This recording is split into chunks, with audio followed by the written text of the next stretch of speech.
Ah, yes, the remake that everybody was totally asking for is finally here. The Crow! This time directed by Rupert Sanders and starring Bill Skarsgård. Okay, so if you know the story of the original movie, same idea here, just done a bit differently. You know, you got you got a fucking guy and his girlfriend, they're killed, and then the guy comes back to life and goes on a quest of revenge. There you go. That's the story. Okay, so I love the original film. I That was actually one of the first few reviews I've ever done on my channel. If you want to hear what I thought about the original, just watch my review. It's it was I did that during my first 31 Days of Spooks. And why did I do it for my 31 Days of Spooks? It's because it's a Halloween movie. I loved watching The Crow in October, and yes, it was absolutely fitting to put it in my 31 Days of Spooks. Anyways, what do I think of this new one? It's bad. God damn it. It's really bad. God damn it. What? Yeah, it's August being August, alright. I only saw one good movie this month. One. This is just another one to add to the shitstorms that we've been getting this month. Oh boy. Do I have any positives with The Crow? The 2024 version.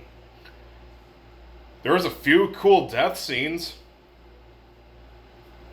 Yeah, that's it.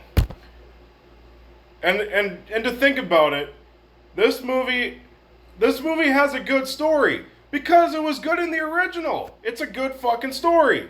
And the one thing I loved about the original is that there wasn't an ounce of fat in that movie. That movie was quickly paced. It got straight to the point. It was very fast paced, perfectly paced. It's a great film. What does this movie do? Oh boy, you get to see the love story between the guy and the chick. Eric Draven and what I always forget the woman's name, but anyway. Yeah, the first I would say almost hour of this movie is their fucking love story. Fuck, and no surprise, it's not interesting in the goddamn slightest. That's one thing that this movie really fucked up. It didn't make me invested in anything. I wasn't invested in the lead character because this movie never made any fucking effort for me to care about him. The villains sucked too. Nothing was compelling in this movie in terms of plot or characters. Absolutely fucking nothing. And goddamn is this movie boring. Fuck. I almost fell asleep 3 times watching this movie. This movie is like the cinematic equivalent of NyQuil. I'm not joking. So what would you rather do? Pay a ticket to see this boring piece of shit or watch a highly entertaining original film known as The Crow from 1994? Or you could see any other movie in theaters.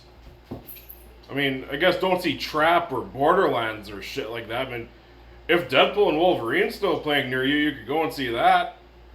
That's an option. Hell of a lot better than this. And also, this movie, the whole fucking revenge plot takes forever to start. It's like halfway through the movie when it finally starts.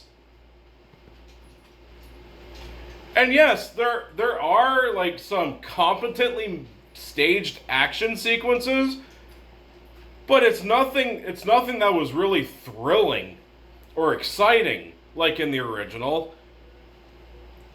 Oh man, this movie baffled me.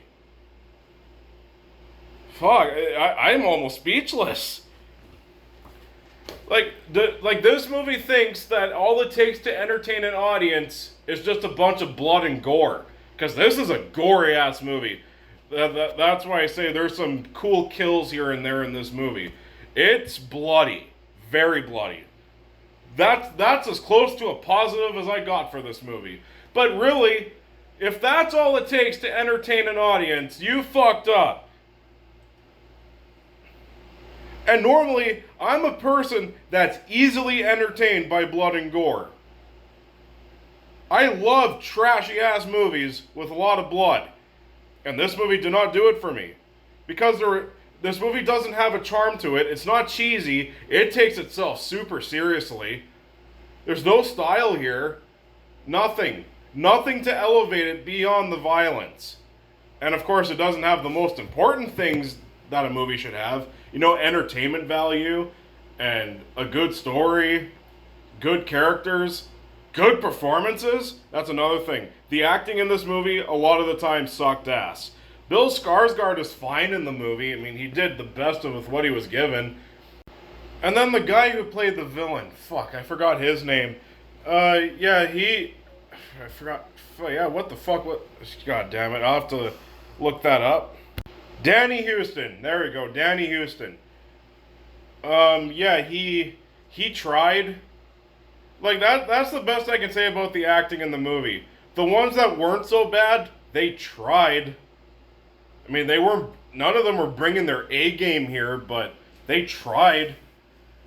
That's as far as I'll go when it comes to praising acting in this movie. But yeah, if you want a movie full of action and a good story and, you know, all the other good shit that a movie's supposed to bring to the table, you're not going to get that here. This is another addition to one of the worst films of the year. And the reason why I'm not rage quitting right now, like I did with movies like Borderlands or Trap, I guess I didn't really rage quit that much through Trap, but or Despicable Me 4, there I raged out. But yeah, the reason why I'm not raging as much here, because I wasn't expecting too much out of it. I was hoping it was good, but I kind of expected something at least mediocre. That's what I was expecting. I wasn't expecting a movie to be awful, because that's the best way I can describe this movie. It's awful. Do not watch this remake. Just stick with the original. Hell, even City of Angels and Salvation are better than this. Yeah, I said that. I don't know if it's worse than... Fuck, what was that last one called? Fuck, that one's the most forgettable one anyways, but it's garbage. Wicked Prayer, that's what it's called. Yeah, I don't know if it's as bad as that, but it's pretty damn close. Just don't waste your time.